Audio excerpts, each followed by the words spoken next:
Hi, welcome to today's Rune and Tarot pick. Sorry about my voice, I'm starting to lose it a little, but it will come back, I'm sure, in time. So let's see where the energy is today. So we're going to pick a rune based on where your energy is currently. So just closing your eyes, take a moment to focus on where you're at right now. How are things going in your life? What would you like some clarity on, perhaps? Okay, we have the rune Canas, which this has come out a few times recently. And Canas is about an inner awareness. It connects us to our solar plexus, so it can be about how we strive for things in our personal power.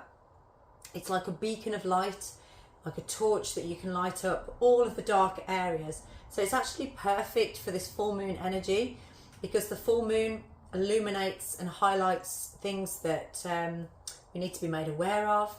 So it can highlight those things that we reject about ourselves.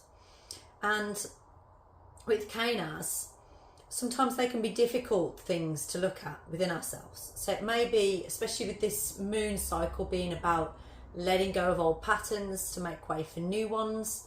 Canas is here to sort of like show you perhaps the baggage and things that you're carrying around with you that don't serve you anymore. So it's a bit like a snake shedding its skin. It's come to a point where it's like, this is just uncomfortable now. You're aware of it, but it's still here. So what can you do to shift that energy, to move that? Because it's all very well and good being aware of something, but what do you do with it? And if it's a pattern as well, I've said this to a few of my clients this week about patterns that seem to reoccur over and over, and they do that because you still haven't, that they're still there, there's still something that needs to be done about it. And sometimes this like crescendo kind of energy where it's the last straw with that pattern, where it's like, oh, this is getting really irritating now. I see myself doing this or feeling this, and I'm really getting annoyed with it now. And it's not until you reach that point that you recognise, yes, it's time for that to end. It's time for action. So I feel like that's where some of you are right now in your energy.